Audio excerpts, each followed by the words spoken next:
In the beginning, life felt effortless, almost as if the world conspired to bring Gwen and me together. We met by chance at a minor league baseball game on a warm summer evening, and from the moment I saw her smile, I knew my life would never be the same. Gwen's energy was infectious. She radiated a quiet confidence, and her laughter could light up even the dullest of days. Those early years were filled with the kind of magic you only find once. Long conversations that stretched into the night, spontaneous road trips, and a shared vision of a future that seemed unshakable. As we built our lives together, our bond grew stronger, and I truly believed we could overcome anything. Gwen's ambition and determination inspired me daily, and I admired how she threw herself wholeheartedly into her career. I often told her she could conquer the world if she set her mind to it. But as the years passed, I began to notice how that same drive sometimes left her overwhelmed. Work demands increased, yet she never let it show, at least not at first. We reassured each other during those challenging moments, leaning on the promise that our love would always be enough. But life rarely unfolds the way we imagine. Subtle shifts started to creep into our relationship, almost imperceptible at first. Little by little, our carefree days gave way to routines dominated by obligations, and the laughter we once shared seemed more distant. In hindsight, it's clear that those changes planted the seeds of what was to come. Gwen and I were approaching our 4th anniversary, but something between us had shifted over the past few months. It started after her promotion to project manager. She took over a critical project when her boss stepped aside following a heart attack. The added responsibility brought long hours and intense stress, triggering Gwen's latent OCD. Our time together dwindled, and despite my efforts, cleaning, laundry, and foot rubs, my support seemed unacknowledged. Soon she withdrew entirely. My words annoyed her, my touches were unwelcome, and I felt like I was living with a stranger. When I confided in friends, they were surprised. Paul, my closest buddy, summed it up. "Les, that's rough. Most couples hit a slump, but this early? Are you sure you're not imagining it?" I explained that we hadn't been intimate in weeks and shared some of Gwen's sharp comments. His shock turned skeptical. Could she be cheating? I shook my head. No way. She's too busy with work, leading a massive platform overhaul that could make or break her career. Paul nodded. Then she's buried in stress. Just don't jump to conclusions and accuse her of anything. A supportive partner matters now more than ever. On another day, a stranger at the bar muttered under his breath, "Nothing worse than a non-supportive spouse, except a cheating one." That struck a nerve. Determined to trust but verify, I casually offered to bring Gwen lunch at work the following Saturday. She happily agreed, requesting pizzas for her and her team. When I delivered them, she introduced me to her co-workers, including 2 recent hires, Brad and Clark. Everything seemed normal. Over the next few weeks, I kept tabs discreetly and found no evidence of wrongdoing. Still, the emotional distance between us lingered. Finally, I decided to take a different approach. One evening, I set the table with candles, wine, and a homemade dinner. When Gwen came home, she seemed taken aback, but smiled. "This is lovely, Les," she said, kissing me. After dinner, I handed her an envelope. "I know work's been overwhelming, but I think we need to reconnect. After your project wraps up, I've planned a week-long vacation for us. It's booked for next month. First-class flights to a couple's resort in the Dominican Republic. We have until tomorrow to cancel." Gwen flipped through the brochure, her eyes welling with tears. "This is perfect," she said, moving to sit on my lap. "Thank you. I can't wait to spend this time with you." She kissed me, and for the first time in months, I felt like I had my wife back. The next month crawled by.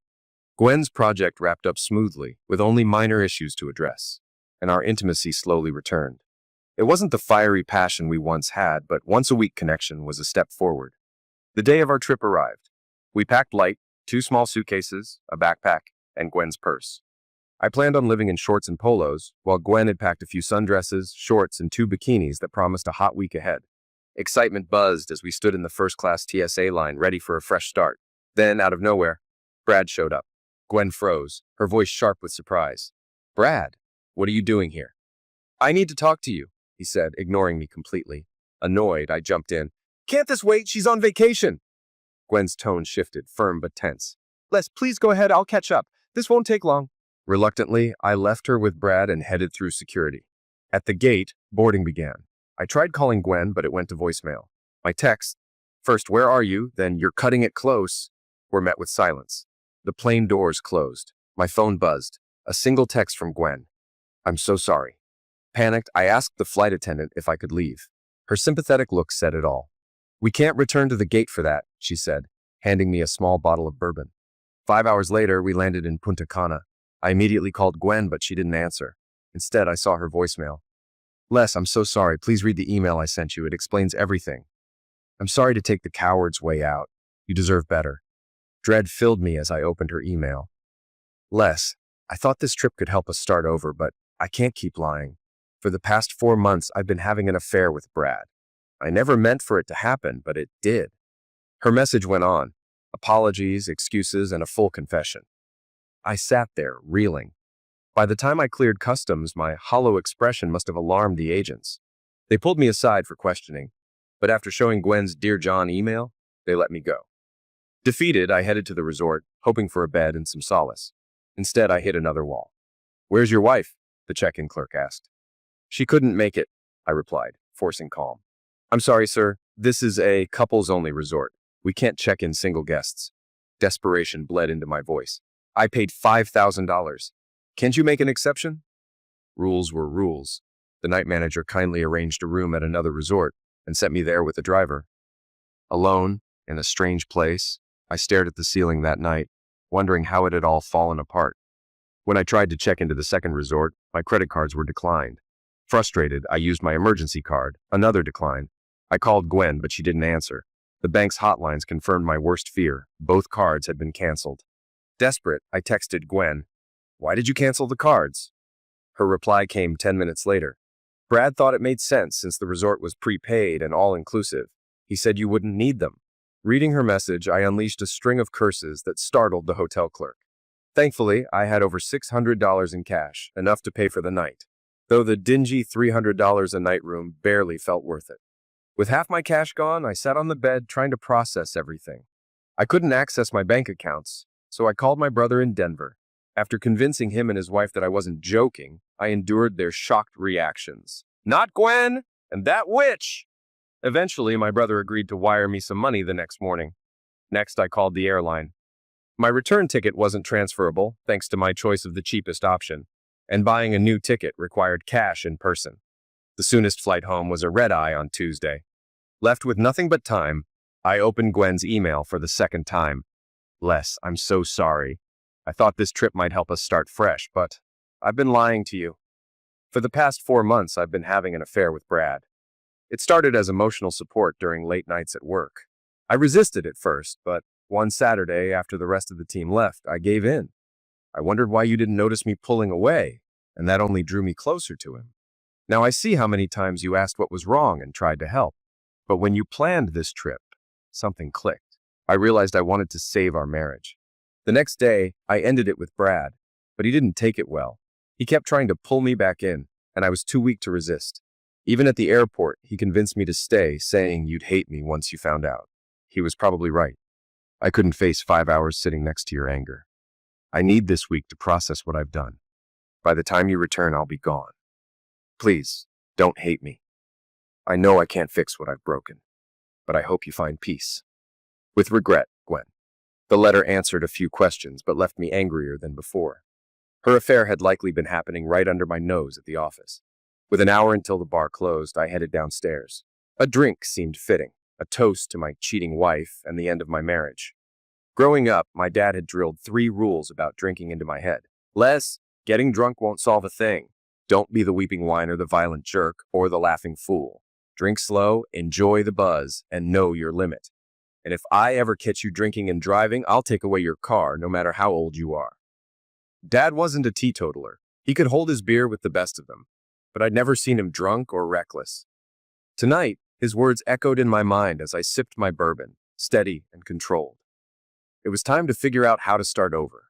I knew I wouldn't linger in the bar past 2 beers, but I planned to enjoy them. Sipping my first President, I scanned the room. A few couples danced, including one pair awkwardly grinding to the beat. An overweight man with a rail-thin woman who could have been Olive Oil's twin. The bartender caught my eye, and we shared a knowing laugh. The absurdity of it all struck me. At least his wife didn't leave him stranded at the airport, I thought bitterly. My mind spiraled. Had I messed up? Was my marriage a lie? Or had something real fallen apart? For 5 years, 4 of them married. I thought we were happy. I nursed my drink, lost in memories of how it all began. We met at a Chiefs baseball game in Peoria, Illinois. Gwen stood out in a Ryne Sandberg Cubs jersey, a striking blonde with long legs and a quick smile. Although the Chiefs were a Cardinals affiliate, Cubs fans were common enough in the area. She was with friends, and I seized the chance to introduce myself by buying their group a round of beers. I used her jersey to start a conversation. "You're too young to be a Sandberg fan. Wasn't he before your time?" She smiled. "It was my dad's favorite jersey. He gave it to me." I held out my hand. "I'm Les." "Gwen," she replied, shaking my hand. She was an IT major finishing her senior year at Bradley University. I'd graduated 2 years earlier and was working as a design engineer at Caterpillar. Our small talk eventually circled back to Sandberg, and Gwen shared her dad's love of the Cubs. Dad always said the best days of his life were marrying Mom, having my brother and me, and watching Sandberg hit 2 homers off Bruce Sutter. "Your dad played baseball?" "Yeah, in AAA for the Cubs, but never made it to the majors." We hit it off immediately, chatting until the game ended. She gave me her number, and I called the next day. By the weekend, we were on our first date. A few months into dating, Gwen finally came back to my place after dinner and a movie. We sat on the couch kissing when she leaned back and whispered, "Take me to bed." "Are you sure?" "Yes," she said. "I haven't been with many guys, but I want this with you." We headed to my room, where I fumbled through my nightstand for protections I hadn't touched since we started dating. Gwen chuckled at my sheepish confession of celibacy. She preferred the lights off while I liked them on, so we compromised by leaving the hall light on, letting it spill gently through the doorway. As we got ready, I couldn't help but admire the elegant lingerie she had chosen. It was stunning. "I put this on for you," she said shyly. "Now I don't know if I should admire it longer or take it off," I teased. Gwen placed my hands on her bra clasp, silently answering the question. What she revealed was breathtaking, perfectly shaped and inviting in every way. I lavished attention on her, teasing and kissing her body, but when I tried to move lower, she stopped me. "No, don't," she said, firmly. "You'll like it, I promised. Not tonight. Just make love to me." I didn't push. There'd be time later to explore. She was tight and ready, her body responding despite her shyness. Our first time was tender but reserved. Gwen, though stunning, was hesitant and restrained. She clung to my shoulders, avoiding eye contact and saying little. It wasn't perfect, but it was ours, a beginning. I realized early on that Gwen was inexperienced when it came to intimacy, but she was open to exploring, albeit cautiously. She was often hesitant when I suggested something new, like trying different positions or BJ, but she would eventually go along. She drew the line at mutual touch yourself, though, shaking her head at the idea. Our first night together was a good example of her initial shyness. After we made love, she curled up in my arms and asked for a shirt to sleep in. "No, we sleep in the nude," I said. "I've never done that." "You'll like it," I reassured her. And she did, falling asleep in my arms, her body pressed against mine. The next morning, she asked again for something to wear. "No, stay nude," I replied. She hesitated but didn't argue, walking to the bathroom and then joining me in the kitchen. She avoided eye contact, but I couldn't help admiring her graceful frame as she moved around my apartment. Over time, Gwen became more open. A month later, we started exploring new ways to connect on a deeper level. One evening, during an intimate moment, I noticed her reactions were particularly emotional and memorable. That night became a special moment that we both cherished. Outside the bedroom, we meshed well. The only friction came from her fiercely competitive family and friends, especially regarding sports. Once, we watched Purdue play Bradley in basketball at a pub with her group. Every time Bradley scored, one of her friends was in my face, cheering obnoxiously. Luckily, Bradley won, sparing me their wrath. When they demanded I buy the next round, I refused, insisting the winner buys, which didn't win me any favor with her crowd. Gwen stayed neutral, neither defending nor criticizing me. Meeting her father was another story. That Thanksgiving, after 4 months of dating, I accompanied Gwen to her parents' house. Her dad greeted me politely until Gwen jokingly announced, "Watch out, Dad! He's a Cardinals fan." His expression darkened, and I knew I was in trouble. This was 2011, years before the Cubs' historic World Series win, and her father, a former Cubs farm system player, clearly wasn't amused. Knowing I was already in a tough spot, I tried to downplay my allegiance, but I sensed 2 strikes against me. He likely guessed I was sleeping with his daughter, and now I was a Cardinals fan. For the next 5 years, he treated me like I was on probation, waiting for me to mess up. Despite the tension with her dad, Gwen and I grew closer. After Thanksgiving, she prepared to graduate and start her job at State Farm in Bloomington. I called her father to ask for his blessing, bought a ring, and proposed on Christmas Eve.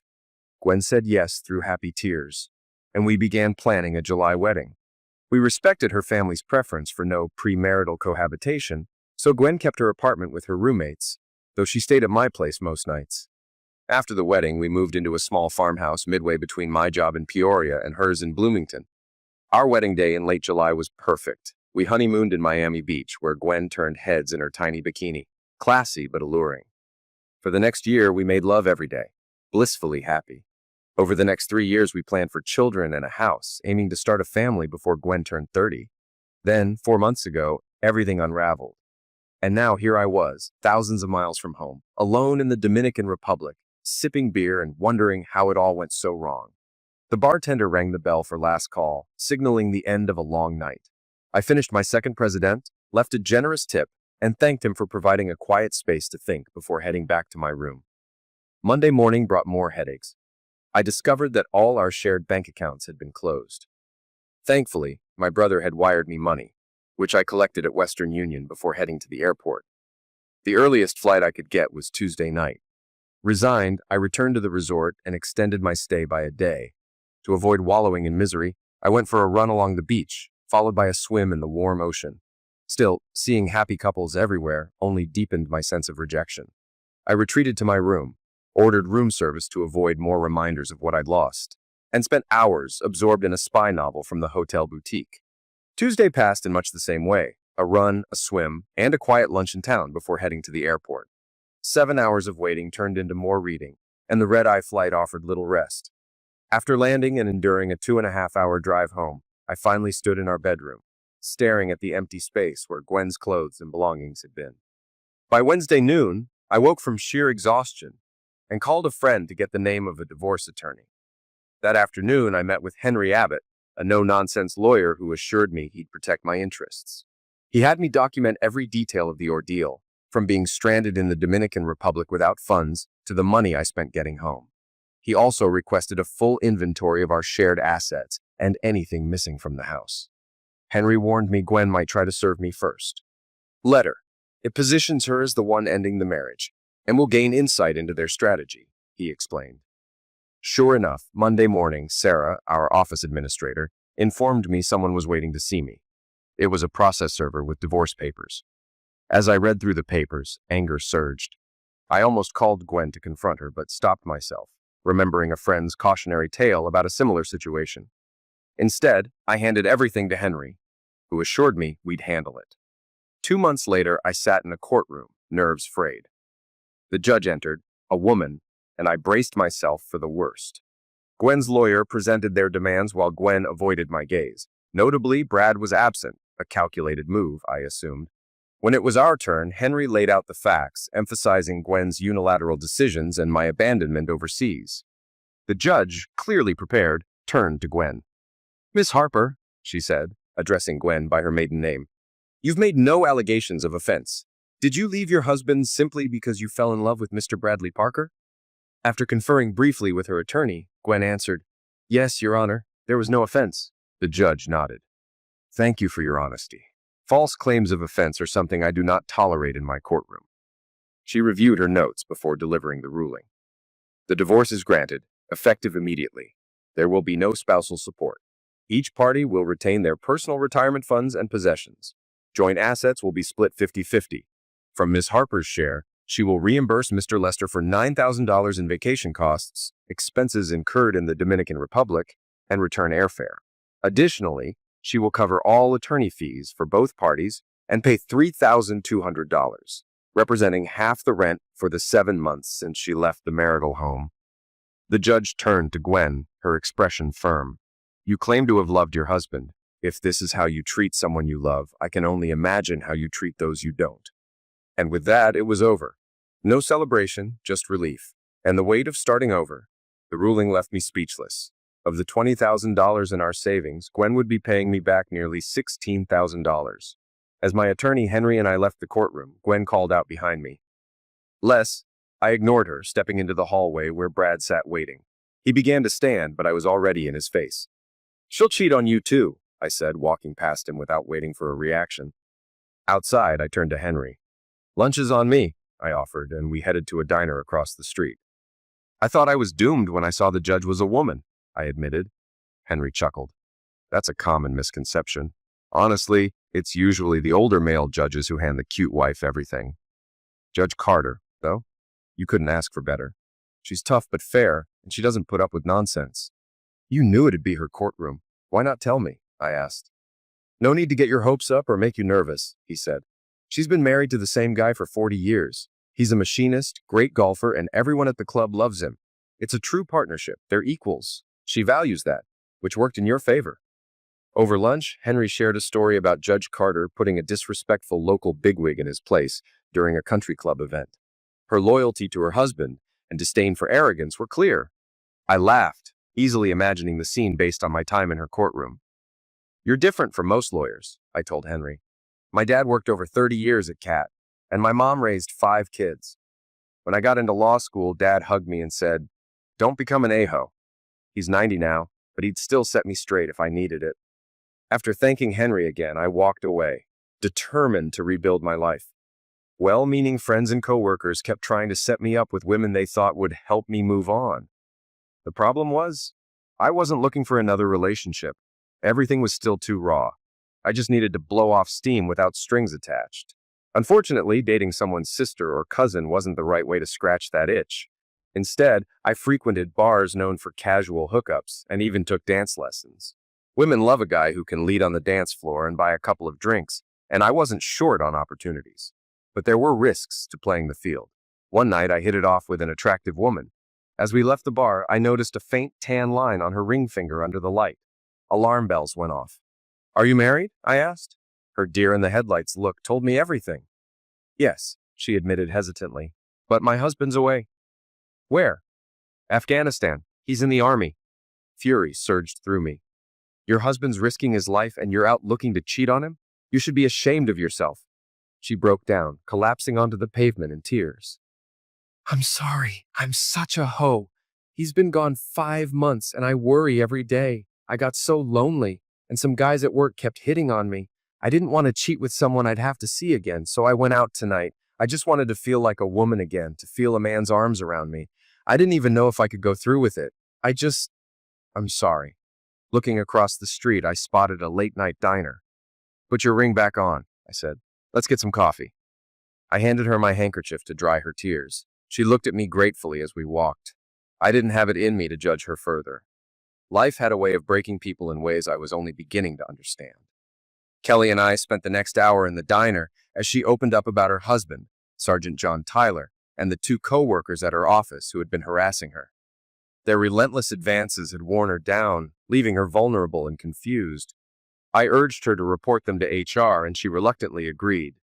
I drove Kelly home that night, and we made plans to have lunch the following Saturday so I could check in on her progress. Over the next few weeks, we met occasionally for coffee and sandwiches, just talking. She eventually told me the company had transferred her to a new division and reprimanded the 2 men. One afternoon, she walked into the coffee shop, her face glowing. "John's coming home in 2 weeks," she exclaimed. I congratulated her and let her know it would likely be our last lunch together. Though she looked a bit sad, she nodded in understanding. "Thank you for being my friend, Les. You helped me through some dark times, and I'll never forget it." A few days later, I walked out of my office to find a massive man in fatigues waiting for me. I recognized him immediately from the photos Kelly had shown me, John Tyler. "Are you Thomas Lester?" he asked. I didn't offer my hand, letting him set the tone. "Let's go somewhere to talk," he said. We agreed to meet at a bar a few blocks away, each driving separately. At the bar, I bought the first round. "Kelly told me everything," he said. "It's rough coming home to hear my wife confess she went out looking for a fling. Well, it didn't happen. Not with me, and I doubt it did with anyone else. She loves you, John. She just had a weak moment." "Why didn't you take advantage?" he asked bluntly. "My ex-wife cheated on me. I know how it feels, and I wouldn't do that to another man, especially one in uniform." "Did you ever serve?" "No, I didn't have it in me. But I respect the hell out of guys like you who do," he sighed. "Sometimes I wonder if I'm crazy for risking my life and marriage over there. I've been thinking of leaving the army and finishing my degree. I was studying electrical engineering before I enlisted. If you apply to Purdue, let me know. I've got connections that might help. I handed him my card. He studied me for a moment. I don't think we can be friends. Every time I see you, I'll think about how close Kelly came to cheating. But I appreciate what you did for her. I understand. The offer still stands, though. Call me if you need help. We sat in silence for a while, finishing our beers. Before leaving, he shook my hand. You're a different guy, Lester. Thanks for everything. Weeks later, I received a letter from Kelly. John had left the Army, and they were moving to Texas, where he would finish his degree at Texas A&M. They planned to start a family after he graduated. She thanked me again and wished me well.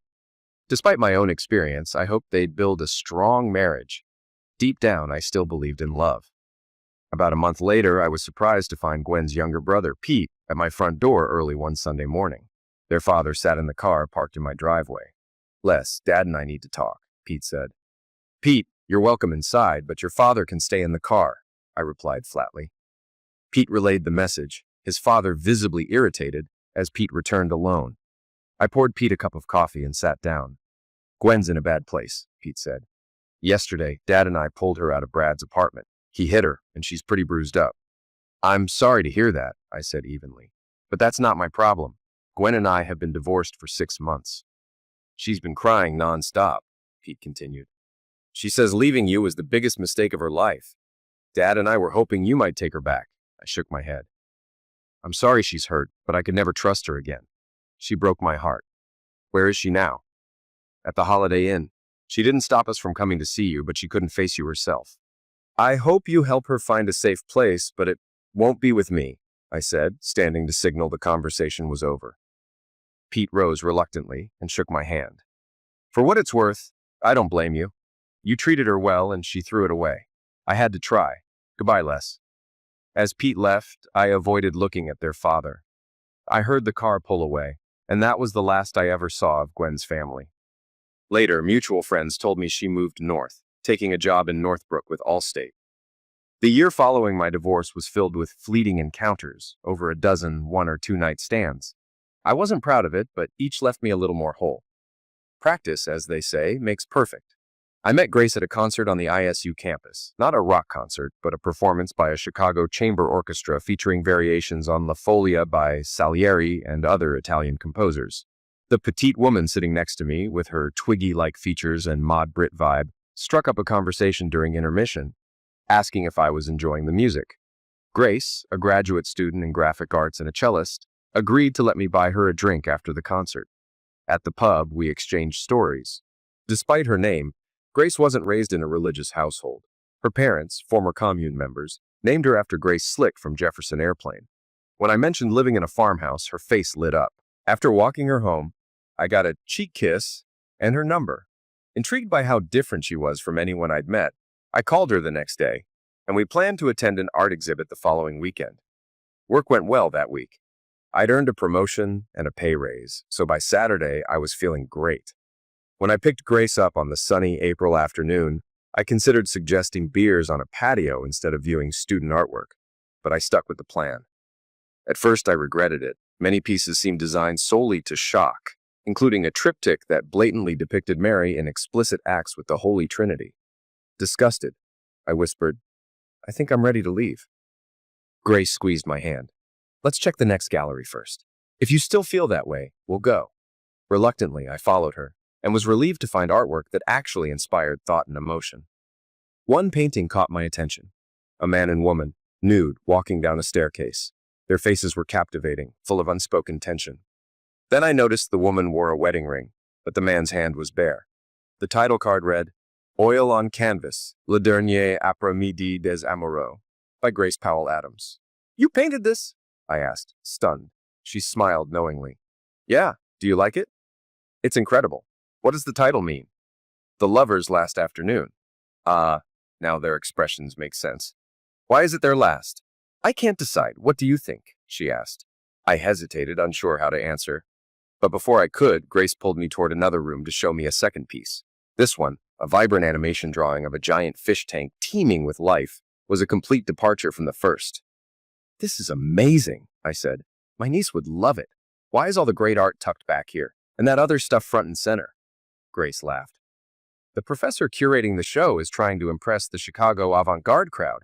Rumor is he's also sleeping with the student who did the Unholy Trinity piece. Well, at least you have good taste, I said, earning another laugh. After the exhibit, we headed to the pub and spent hours talking. Grace surprised me with her grounded perspective, especially given her unconventional upbringing. She explained that the commune wasn't the free love stereotype people often imagined. My parents were monogamous, she said. I didn't lose my pureness until college, and I've only had a few partners. Yet her painting of the lovers was undeniably sensual. When I commented on it, she clarified, closeness isn't a contest. It's about sharing something meaningful. That's what made those relationships special. It wasn't about my pleasure or theirs, but ours. Grace's honesty and insight left me intrigued, and I couldn't wait to see her again. The evening air turned cooler, signaling the end of a long day. Grace mentioned she needed to leave early to finish a project for school. It had been a wonderful first date, and plans were made for her to come to my place for dinner the following week. On Wednesday, Grace arrived promptly. She was drawn to the overgrown garden patch in my backyard, intrigued by the tall fence and the buried portion designed to keep rabbits out. After a quick inspection, she joined me for dinner, where we talked about her life and interests. Grace shared details about her studies, her love for art, her ability to speak Italian and French, and her skill as a cellist. She even joked about her lack of athletic ability and nervousness in public situations, painting a vivid picture of someone deeply talented but unassuming. Before leaving, Grace proposed planting a garden in my backyard. She offered to handle all the work, from planting to harvesting, in exchange for sharing the produce.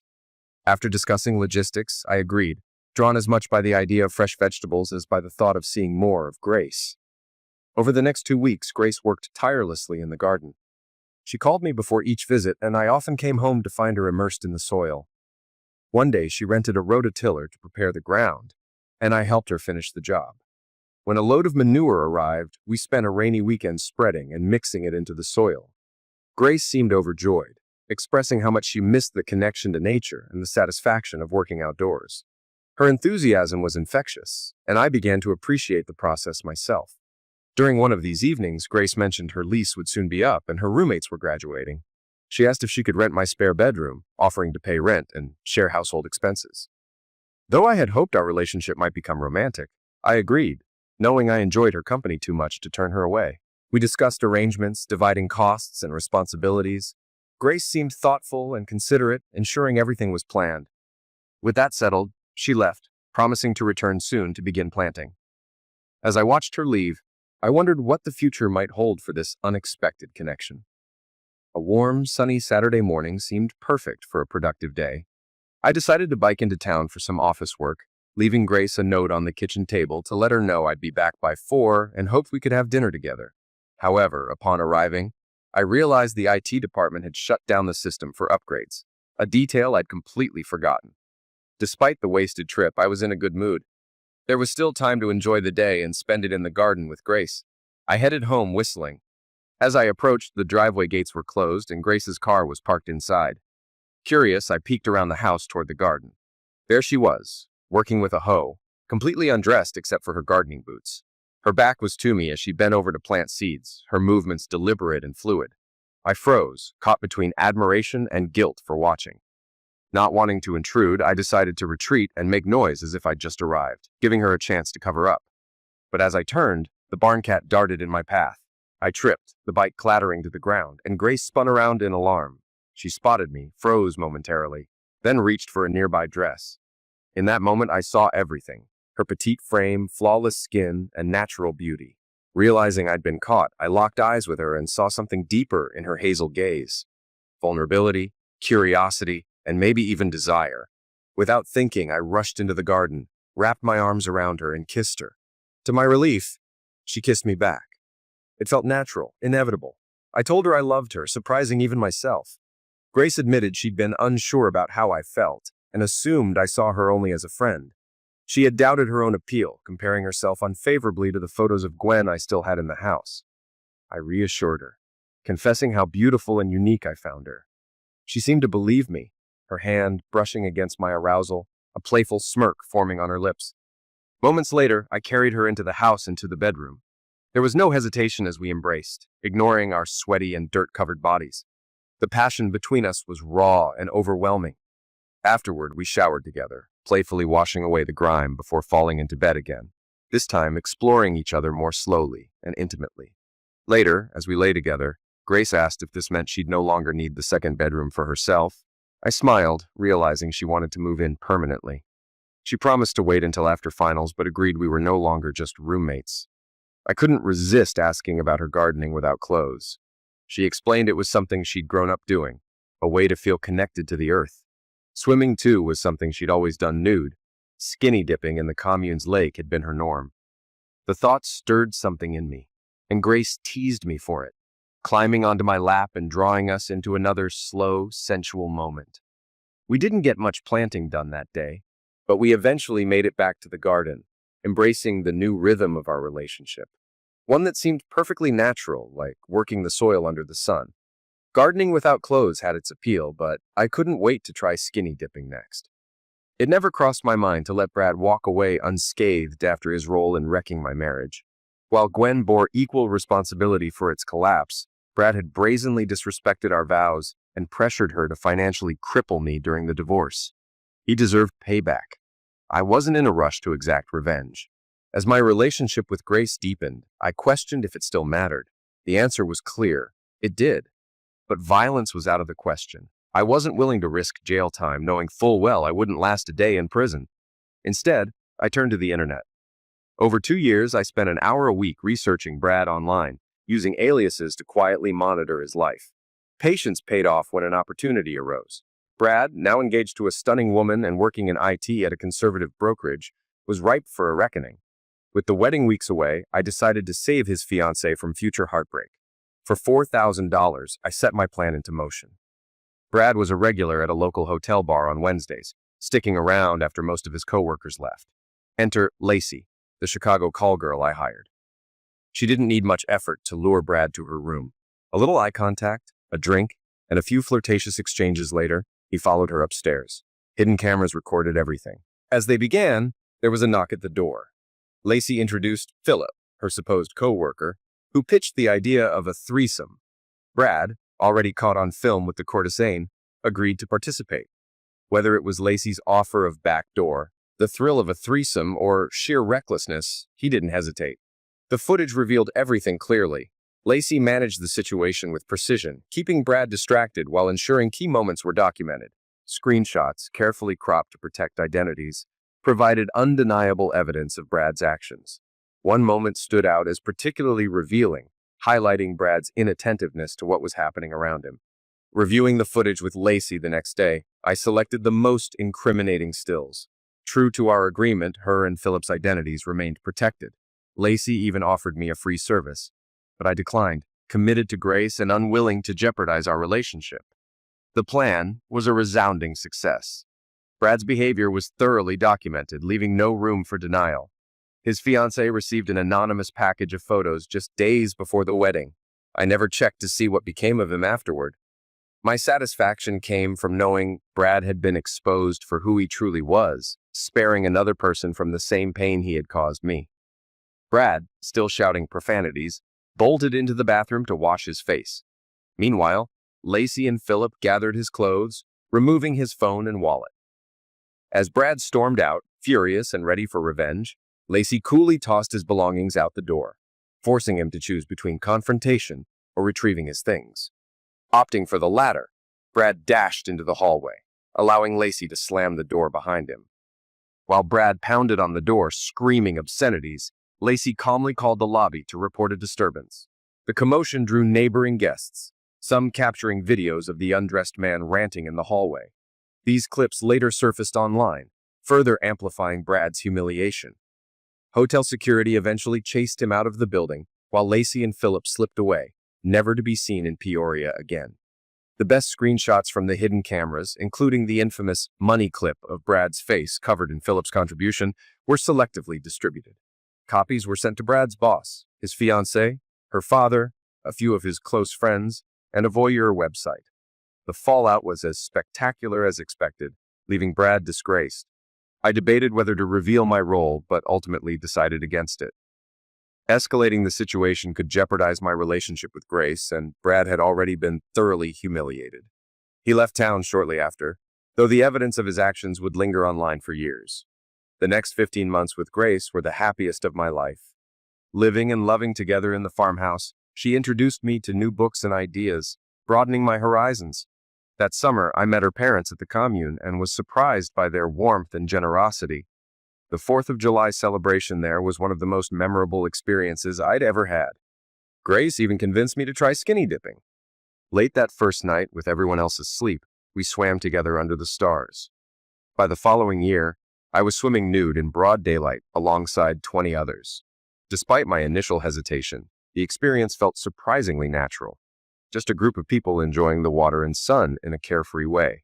5 weeks before Grace's graduation, she shared bittersweet news. She'd been offered a job in Paris with a company producing an animated adaptation of A Christmas Carol. While I was thrilled for her, the thought of her leaving was difficult. Grace explained that this opportunity could establish her career and make future freelance work more viable, though she promised she'd return. I knew it wasn't fair to hold her back. Despite my heartache, I told her to accept the offer. Over the next few days, I wrestled with whether to give her the diamond ring I'd bought as a graduation gift, but decided against it. She needed to chase her dream without feeling tied down. On the day Grace graduated, we celebrated with her family before driving to O'Hare. She left her car, belongings, and most of her art supplies at the house. Her mother hugged me tightly and whispered, "She loves you. Trust her."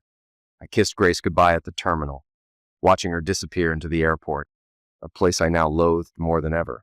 First Gwen, now Grace. This time, though, it wasn't an ending. It was a new chapter. I clung to the hope that Grace would return and we could pick up where we left off. For now, all I could do was wait. We kept in touch constantly, letters, emails, photos, and weekly Skype calls. We planned for me to visit Paris during my next vacation, but none of it truly eased my loneliness. Depression settled in, and even the garden Grace and I had planted was left to fend for itself. Most of the crops were close to rotting when a couple of co-workers visited and, seeing the state of things, asked if they could harvest the vegetables. I told them to take whatever they wanted. Debbie King, one of our admin assistants and a widowed mother of 2, came by that Saturday with her boys. They spent hours gathering crops. When I asked what she planned to do with all the vegetables, she said her neighbor was teaching her to can food for winter. I offered her some jars I had left from Grace's canning projects, joking that she'd have to return them if we needed them next year. Debbie smiled knowingly and said, "She loves you, Les. She'll be back."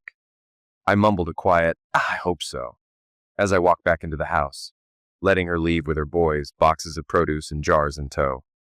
Grace was planning to come home for 10 days over Christmas and New Year's, but we decided I'd visit her in Paris in early November.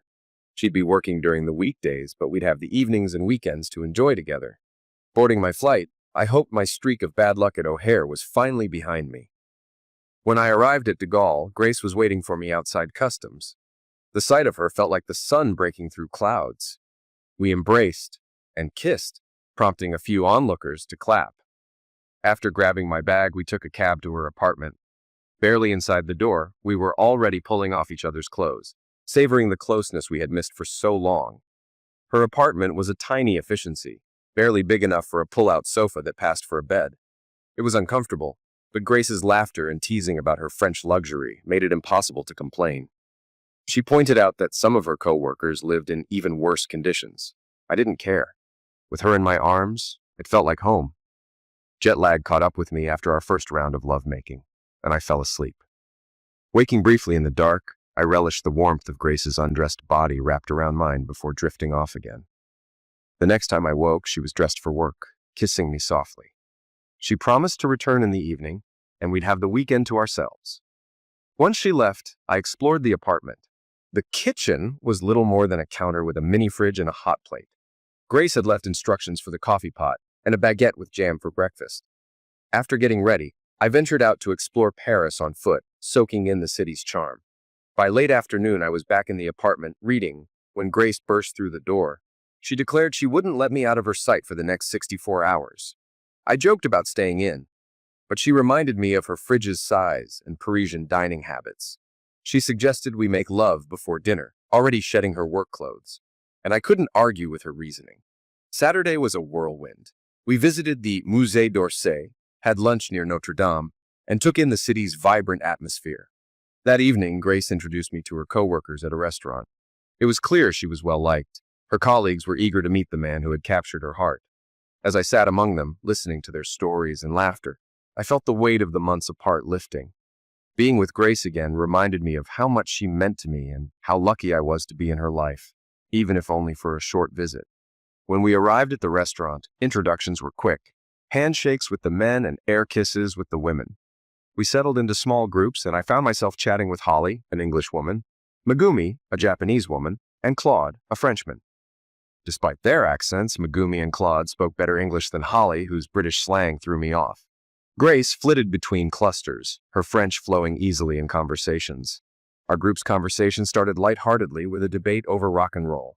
Holly and Claude teamed up to argue for British supremacy, citing Exile on Main Street as the pinnacle of rock. Megumi sided with me, crediting Elvis and Chuck Berry as the true pioneers. Her personal favorite? Cheap Trick's Live at Budokan, which she grew up hearing on her mother's vinyl. The exchange was friendly and fun, with no one taking it too seriously. When I jokingly asked Grace for her pick for the best rock singer, male or female, she declared, without hesitation, Grace Slick.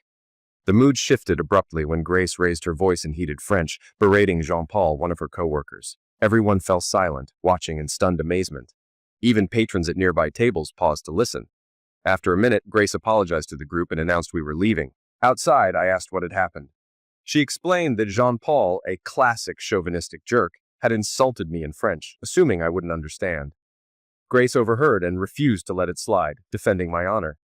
She also revealed that Jean-Paul had been pestering her for a date, despite her repeated rejections and clear declaration of our relationship. Renee, who invited Jean-Paul despite knowing the tension, added to her frustration. We met Grace's co-workers again before my trip ended, this time without Jean-Paul or Renee. Claude made a point to assure me that not all Frenchmen shared Jean-Paul's anti-American sentiment. The evening was drama-free and a lot of fun, reinforcing my faith in our future together. The following months dragged. Winter on the prairie felt endless, and I missed Grace terribly. Her visit during the holidays helped, but her absence after was even harder to bear. Though we planned a March visit, Grace warned that her work hours were overwhelming as her project entered crunch time. With deadlines looming, I canceled my trip, counting down the weeks until her June return. By May 10th, spring was finally in full swing. After work, I drove home, looking forward to relaxing on the porch with a beer. The weekend before, I had rented a rototiller to prep the garden, thinking of Grace as I worked the soil. I had vague plans to plant some tomatoes and beans, but mostly enjoyed the connection to her it gave me. When I pulled into the driveway, I noticed the gates were closed. Curious, I parked and walked toward the house. There, in the garden, was Grace, leaning on a hoe, completely undressed. We stood frozen for a moment, staring at each other before she dropped the hoe and ran into my arms. She explained that her project had wrapped early and she'd volunteered to leave, catching the first flight home. She had hoped to surprise me and asked if it was okay. I didn't answer. Instead, I rushed inside, retrieved the ring I had hidden in the safe, and dropped to one knee in front of her. "Will you marry me, Grace?" It took her a moment to process, but when she found her voice, she said yes. Laughing, she suggested Sunday for the wedding, just enough time to get a license and invite our families. We married in the garden, muddy as it was. Both sets of parents, a few siblings, and close friends attended the intimate ceremony. Grace, much to my parents' relief, wore a dress. We stayed in the farmhouse until the harvest, spending the summer searching for a place of our own. We found the perfect property north of town near the river. It had 4 acres, with 2 wooded, plenty of room for Grace's garden, and a large garage that would double as her studio. We planned to live in the existing double-wide while building a house, though construction stalled when winter arrived. Grace, now freelancing and painting full-time, sold one of her works, Le Dernier Après-midi des Amoureux, for $8,000. Her success meant she could focus on her art and the garden while preparing for her next role, stay-at-home mom. Our first child was due in May, and Grace wanted a big family. I couldn't believe how lucky I was, married to my dream woman, living on a beautiful property, with a great job and a baby on the way. The only challenge? Convincing Grace to keep her clothes on while gardening next spring, especially with the builders on site.